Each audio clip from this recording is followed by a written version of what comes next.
मी आदरणीय एकनाथ शिंदे साहेबांचा मनापासून आभार मानतो की खरं तर कोळशातून ज्यावेळी हिऱ्याची चमक दिसते आणि त्यावेळी ती हिरा जवळ करण्याची संधी येते, त्यातूनच विश्व घडवण्याचं काम आपण ज्यावेळी करत असतो त्यावेळी आदरणीय शिंदे साहेबांनी माझ्यासारख्या कार्यकर्त्याला एक उपसभापती या पदावरती मान देऊन, बहुमान देऊन, मला वाटते तळागाळातला कार्यकर्ता देखील या पदापर्यंत जाऊ शकतो हे दाखवून देण्याचं काम त्यांनी केलं.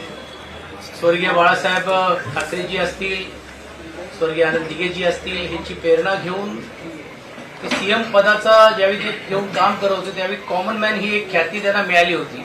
आणि मला वाटते सर्वसामान्य लोकांचे प्रश्न सरकारमध्ये राहून तर सोडवलंच पाहिजे, परंतु त्याहीपेक्षा विधिमंडळामध्ये पण कामकाजामध्ये जो अपेक्षित आहे, जो कष्टकरी आहे, तो शेतकरी असेल, कामगार असेल, सर्वसामान्य वर्गाला पण देखील न्याय देण्याचं काम करण्याची भूमिका ही पुढच्या काळामध्ये त्यांच्या मार्गदर्शनाखाली, त्यांच्या नेतृत्वाखाली घेण्याची एक संधी मला या निमित्ताने मिळून दिलेली आहे.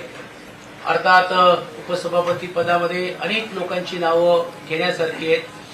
ते गवई साहेबांपासून असतील, माणिकराव ठाकरे साहेबांपासून असेल, वसंत डावकर आहेत आणि आता निलमताईपासून त्याची गरिमा ही वाढवण्याचं काम हे सातत्याने केलेलं नाही. तेच प्रयत्न या पुढच्या काळामध्ये माझ्यासारख्या कार्यकर्त्यांचा पण राहणार आहे.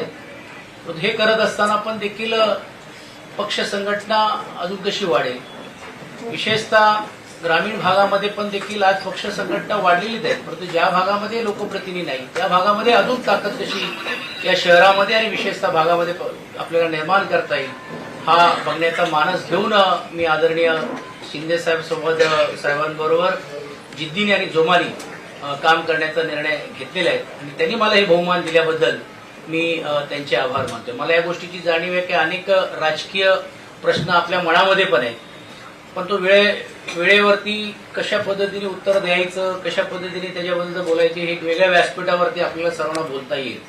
ठीक आहे, आता काही टीका करतील, आरोप करतील, परंतु जोपर्यंत जसं शिंदे साहेबांनी सांगितलं की जोपर्यंत आम्ही बरोबर आहोत तोपर्यंत चांगले आहोत, आम्ही नाही आहोत तर मग ते कसे नालायक आहेत असा जो प्रयत्न काही लोकांच्या बद्दल होतो हे दुर्दैवी आहे. म्हणूनच मला असं वाटतं की ते एका वेगळ्या व्यासपीठावरती ती भूमिका निश्चितपणे मी मांडली. परत एकदा आपल्या सर्वांचं स्वागत, आभार आणि विशेषतः आदरणीय शिंदे साहेबांनी जी जबाबदारी दिलेली आहे पूर्ण ताकदीने ती मी निभवल्याशिवाय राहणार नाही हा आत्मविश्वास नाही. एक लक्षात ठेवलं पाहिजे की आदित्यजी असतील, उद्धवजी असतील, यांनी जी जी जबाबदारी दिली शेवटपर्यंत ती जबाबदारी मी पार पाडण्याचं काम विधिमंडळामध्ये केलेलं आहे. आदरणीय शिंदे साहेब पण त्या गोष्टीला साक्षीला आहे. एक पक्षाची ज्यावेळी भूमिका असते किंवा एक विचार असतो त्यावेळी आपण ती भूमिका ज्यासाठी आपण आहोत मांडण्याचं काम आपण करतो. जिकडे अयोग्य वाटत नाही, जिकडे योग्य वाटलं असेल तिकडे शासनाचं कौतुक देखील केलेलं आहे. आणि जर काहींना विसर पडलं असेल की विधानसभा असेल, दोन्ही विधानसभा असेल, महानगरपालिका असेल, यामध्ये माझं काय योगदान आहे हे त्या भागातल्या लोकांना माहिती आहे. पुणे जिल्ह्याच्या 21 विधानसभेमध्ये पण देखील संघटना म्हणून घेऊन तिकडे काम करत असताना जी जबाबदारी आहे त्या कार्यकर्त्यांनाही देखील तुम्ही विचारलं तर ते समजेल. आता ठीक आहे, काही लोकांना असं वाटतं की आम्हीच आहोत, बाकी कोण नाही. झाड बॅग मॉल आता लगेच खरेदी आपल्या बजेटमध्ये. VIP, American Tourister, Samsonite, Tommy Hilfiger, National Miles, Upper Case आदी नामांकित ब्रँडच्या आकर्षक आणि स्टायलिश बॅग्स आता एकाच ठिकाणी उपलब्ध.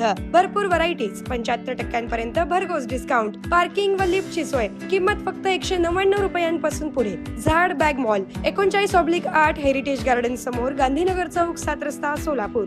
संपर्क 82 37 90 1000.